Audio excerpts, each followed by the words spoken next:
Yo tout le monde, c'est Alex. Je vous retrouve aujourd'hui pour une nouvelle vidéo, livresque du coup. J'ai déjà fait une vidéo sur les éditions Hurlevent dont je vais vous parler aujourd'hui. L'année dernière, je crois. Alors attendez, je peux vérifier. Alors, Hurlevent. Ouais, il y a presque un an. À l'époque, il y avait un seul livre, je crois, qui était sorti chez eux. Ah, je perds mon petit marque-page. Je vais pas avoir la date de. Si. 2022.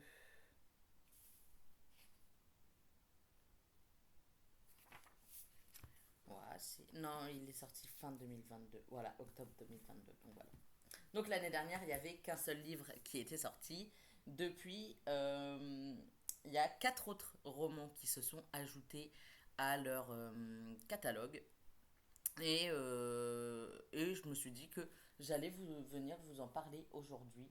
euh, Parce que c'est vraiment une maison d'édition que j'aime beaucoup et que je suis assez avidement au final. Enfin, genre, je les suis très régulièrement, je regarde leurs stories tous les jours, etc.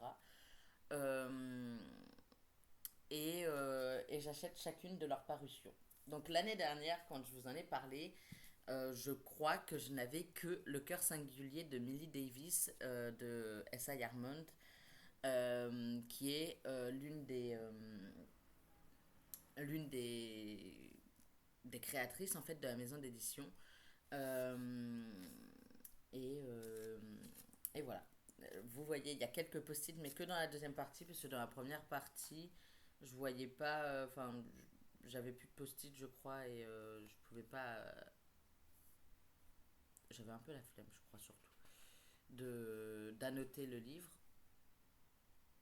Ensuite, j'ai mis des post-it quand même pour certaines citations, certains moments, etc., qui me paraissaient très beaux. Oh, il est abîmé. Oh. Je crois que c'est le seul. Ouais, lui est un peu abîmé. Vous allez peut-être pas le voir. Ou peut-être que si. Vous voyez là, à ce niveau-là, il y a des petits trucs. Et à ce niveau-là aussi, je sais pas ce qui s'est passé. Mais il est un peu abîmé, je suis un peu déçue. Donc, Le cœur singulier de Millie Davis, première parution que j'ai acheté et que j'ai lu très rapidement. Au final, il faisait 750 pages, je crois. Euh,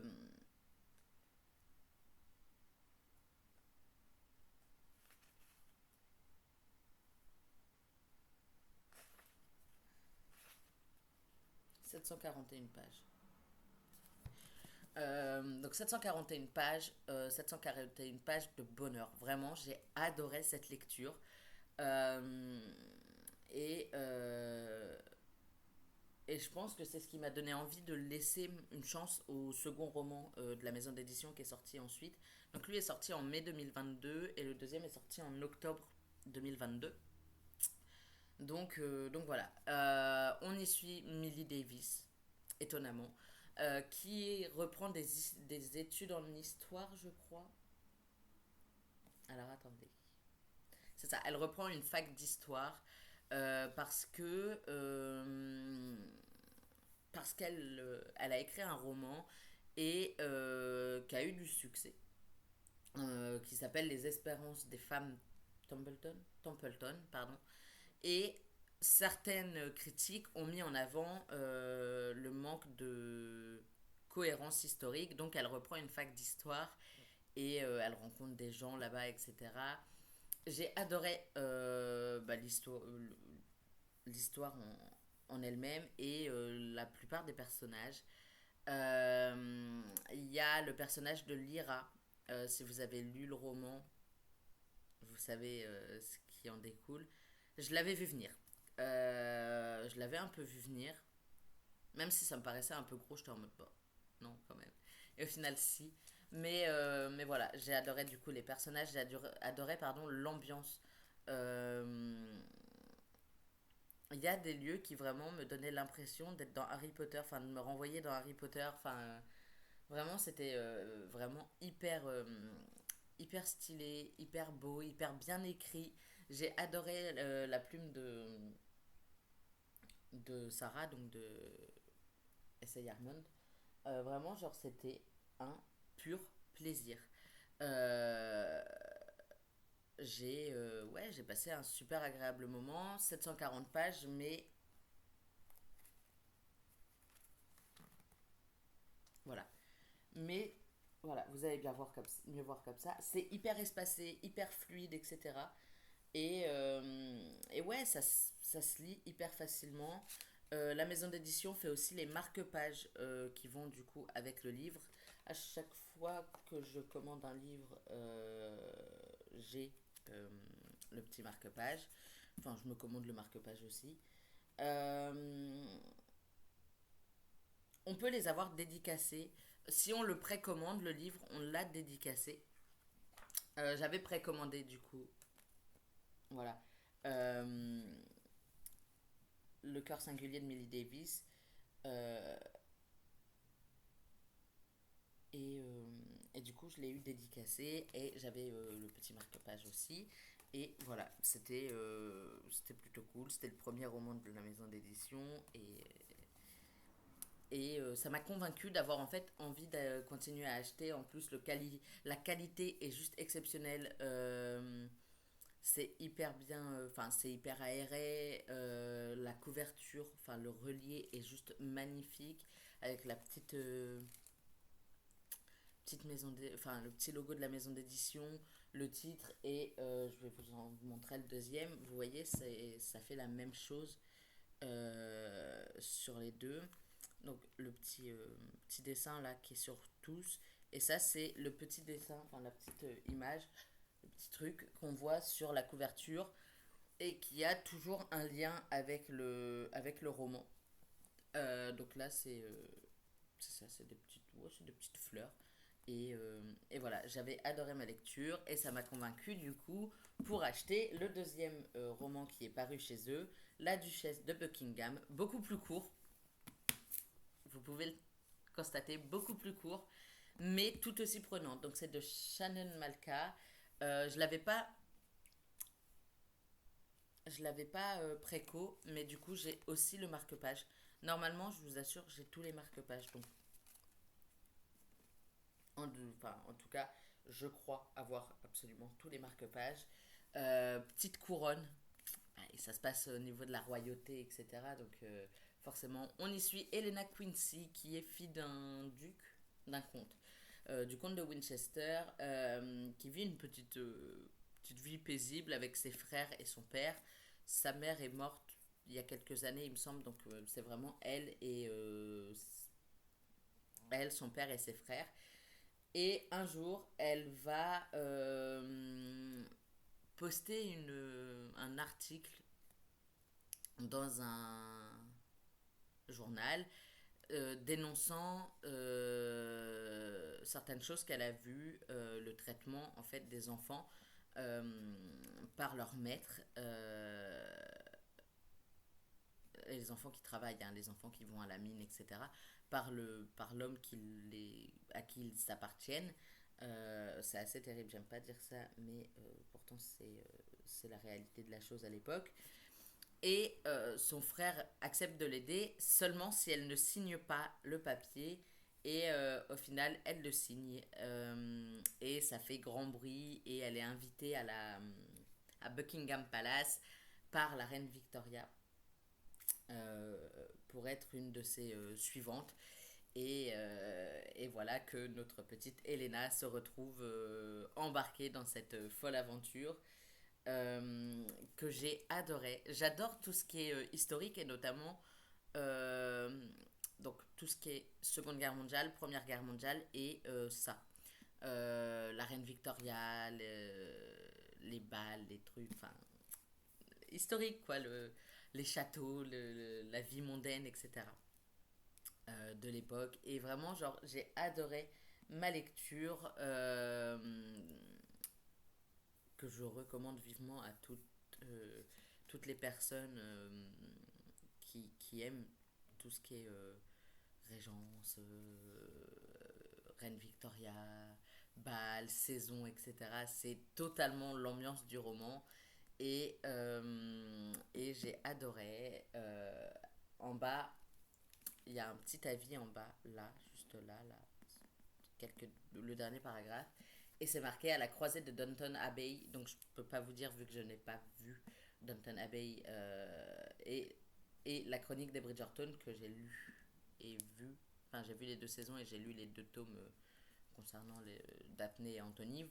Si vous avez vu mon dernier point lecture, vous le savez. C'est marqué la duchesse de Buckingham nous offre une véritable plongée au cœur de la cour de la reine Victoria aux côtés d'une héroïne forte et dévouée. Et c'est totalement ça. Je recommande totalement cette lecture. Genre vraiment, j'ai adoré. Et du coup, il a rejoint son petit camarade. Et toujours une aussi belle, un aussi bon travail. Toujours aussi espacé. Alors attendez, je vais essayer de pas être trop loin. Voilà, toujours aussi espacé. Vraiment un travail d'une qualité folle de la part des éditrices. Et, euh, et voilà, je recommande à 3000% euh, pour toutes les personnes qui veulent faire un petit saut à la cour de la reine Victoria. Ensuite, il y a eu Descendre sur tes mains de Nora Lake qui est sorti en décembre 2022. Pareil, je l'ai pas précommandé, mais j'ai pris le petit marque-page qui allait avec. Sur cette couverture-là, c'est des pions d'échecs. Ça a un lien vraiment très fort. On est fin 19e siècle et Alice, elle s'appelait Alice, je crois qu'elle s'appelait Alice. J'espère qu'elle s'appelait Alice. Si mes souvenirs sont bons, Alice c'est dans... Voilà. Alice est recueillie par un étrange tuteur qu'elle ne connaît pas, mais qui apparemment lui la connaît et elle le suit et elle finit dans un manoir un peu lugubre, un peu sombre, au cœur d'une forêt et j'ai Monsieur Edwards, ok, mais il me faudrait son prénom à celui-là encore. Ah, alors.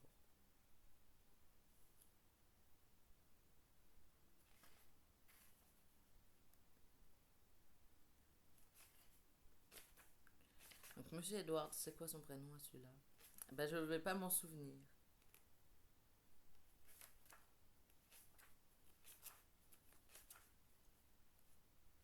Bref, il y avait Monsieur Edwards, donc qui est le tuteur, qui a des secrets un peu sombres. On va pas se mentir.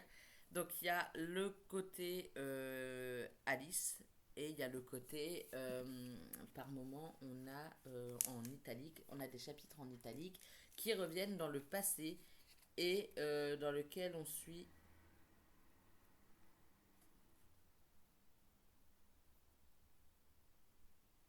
Violette.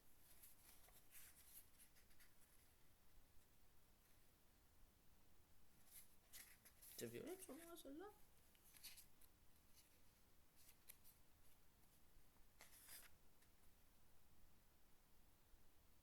Oui, non, si. Et on suit Violette dans les moments en, en italique. Et tout est lié. Tout, absolument tout est lié. Et, euh, et quand à la fin, j'ai mis en fait en place toutes les pièces du puzzle, j'ai compris, bah, quand j'ai tout compris, je me suis dit, bah oui en fait, totalement, oui. Et vraiment, la plume de Nora Lake est exceptionnelle. J'ai adoré le roman. Et, euh, et voilà, toujours un aussi bon travail en plus de la part des éditrices. Vraiment, la qualité, elle est sublime. Il fait 483 pages et vraiment que du bonheur. J'ai adoré ma lecture, plein de mystères, plein de disparitions suspectes, plein de choses comme ça, des événements qui sont un peu bizarres, mais dont on a l'explication à la fin. Enfin, vraiment, genre, je recommande à 3000% aussi. Je crois que vraiment, je recommande tous les livres au final des éditions Hurlevent, ne serait-ce que pour la qualité. Ensuite, ils ont sorti en avril 2023 Les fêlures de Wakefield Manor de S.A. Garment. J'avais déjà lu un, du coup, roman de l'autrice et je me suis laissé tenter. À nouveau, pas précommandé, mais toujours commandé avec le marque-page. Il y avait une lecture commune, il y a une lecture commune à chaque fois. Et là, du coup, j'ai participé à la lecture commune. À nouveau, le petit logo qui a un lien avec l'histoire, je ne vous en dis pas plus. Mais on est en 1910 et on suit Honoria Belfort qui a 27 ans et qui est jeune veuve, enfin qui vient de perdre son mari. Et sa mère, donc elle vivait en France, et sa mère décide de retourner en Angleterre. Comment dire, Honoria accepte une place de préceptrice chez les... Je n'ai plus leur nom de famille. Bah, à Wakefield Manor,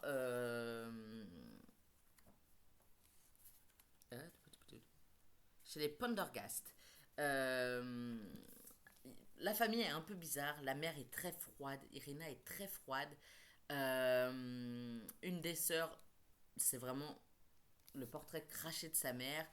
La sœur aînée n'habite plus avec eux, mais donne quand même des nouvelles à une de ses petites sœurs régulièrement. Et il y a le fils et la troisième fille qui doivent suivre des cours avec Honoria, qui se prend d'amitié, enfin, ouais, qui commence à, ouais, qui se prend d'affection, je cherchais le mot, pour ses enfants adorables. Et il y a le mari, Edgerton. Si je dis pas de bêtises, c'est Edgerton celui-là. Je crois que c'est Edgerton.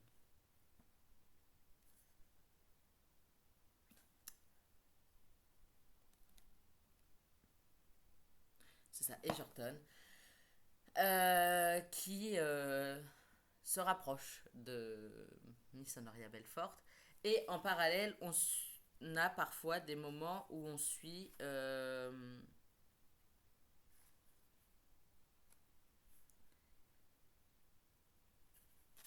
Irena Svanwick,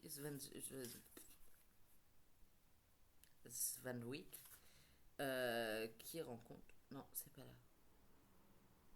C'est ça. Si, ça doit être ça. Qui rencontre deux enfants. Donc elle a plusieurs frères et sœurs. Et c'est Irène, hein, en plus, pas du tout Irina. Excusez-moi. Qui rencontre Edgerton et... J'ai plus le nom du frère. C'est un truc avec un D. C'est tout ce que je me souviens, c'est déjà pas mal.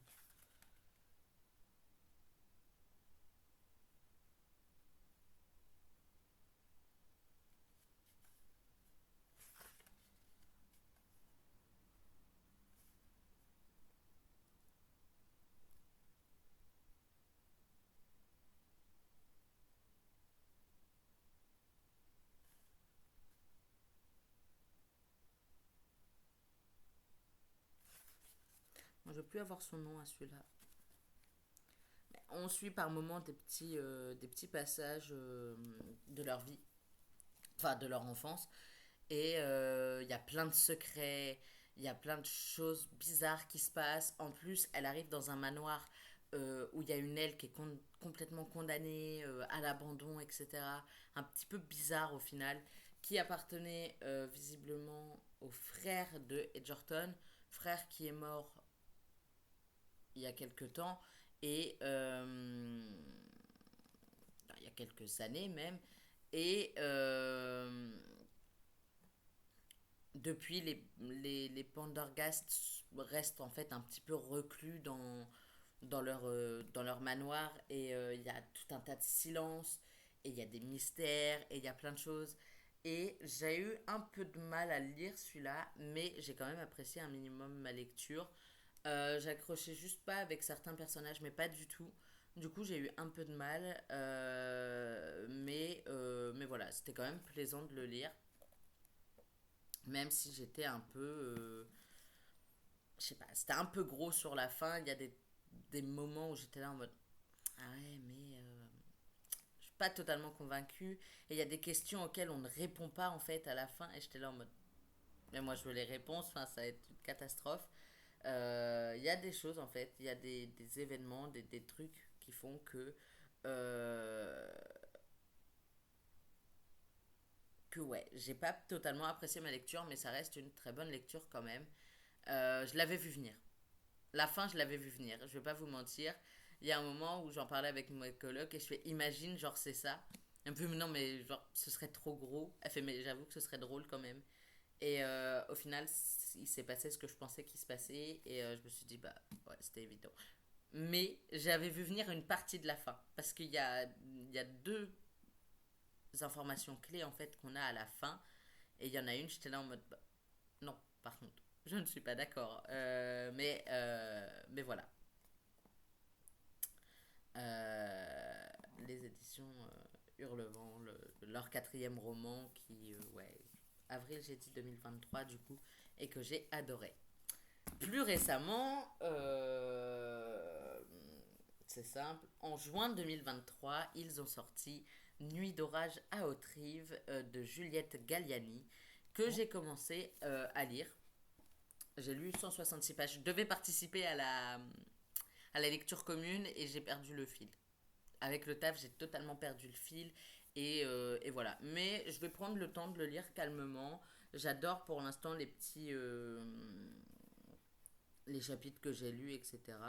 Et, euh, et voilà, je passe un super agréable moment à chaque fois que je le prends et à chaque fois que je me cale avec. J'adore me caler, genre dans mon canapé, et je pose le livre là parce que c'est toujours plus simple. Et je lis et je dévore littéralement le roman. Et pour l'instant, j'adore. On suit les belles amies, donc elles sont quatre cousines, si je dis pas de bêtises. Il y a Gabrielle, Hortense, Adèle et Éléonore.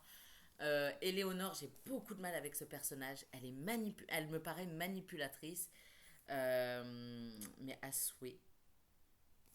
Je crois qu'en plus, c'est même pas la pire des quatre. Mais du coup, on suit la famille Bellamy qui habite du coup à Autrive, qui est un domaine sur les hauteurs de Lyon. C'est en 1954, donc après la Seconde Guerre mondiale. Et chaque année, enfin comme chaque année, ils se rejoignent pour passer l'été tous ensemble à Autrive. Deux d'entre elles viennent d'avoir leur bac. Je crois que c'est Hortense et... non, il n'y a pas d'Hortense en plus. Il y a une Hortense. Oh, je suis perdue. Il y a un moment... Ouais. Hortense et Adèle viennent d'avoir... Non, Hortense et Éléonore viennent d'avoir leur bac. Adèle, la grande sœur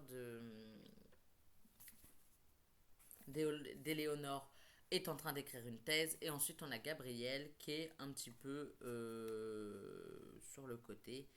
Euh, qui est un petit peu qui se sent un peu en dehors de cette famille, et qui elle ne fait pas d'études ou quoi que ce soit, et voilà, elle est mais elle travaille, je sais plus ce qu'elle fait, mais elle travaille. Et très vite en fait, dès le prologue, on sait qu'il y a un cadavre, qu'il y a un mort. On ne sait pas qui, forcément. Mais on sait qu'il y a un mort. Et là, on suit du coup la famille Bellamy. On repart au début de l'été dans le chapitre 1. Et on suit la famille Bellamy et Céleste qui commence à travailler pour eux. Euh, Vraiment, j'adore. J'adore me plonger dedans. À chaque fois que je peux, j'y vais. Il y a Virgile aussi, un ami des filles, qui passe l'été, enfin qui passe très souvent l'été avec eux, enfin avec elle du coup. Et voilà, je vous en reparlerai de toute façon dans le prochain point lecture. Mais juste, j'adore. La maison d'édition Hurlevent, genre, foncez, à 3000% foncez. Elles font un travail remarquable. Euh, et elles sont adorables. J'ai eu des problèmes pour Nuit d'orage à Autrive que j'aurais dû recevoir bien avant en fait. Et je les ai contactées, elles m'en ont envoyé un en me disant que si jamais le deuxième arrivait, bah fallait pas que j'hésite à les recontacter. Le deuxième, je l'ai jamais eu, hein, aucune idée. Mais du coup, voilà, je vous recommande à 3000%. En plus, là, elles entament leur deuxième année. Et la deuxième année d'une entreprise, c'est toujours un peu plus compliqué que la première année, etc. Donc, n'hésitez pas à commander. et à juste aller chez elle et enfin aller dans cette maison d'édition là pour commander des livres. Vraiment, elles font un travail exceptionnel. Les romans sont embarquants, vraiment, genre à chaque fois, je plonge totalement dans l'univers. Donc franchement, je recommande. Et, euh, et vraiment, juste foncez. Je vous fais des gros bisous et je vous dis à très vite pour une nouvelle vidéo. Bye!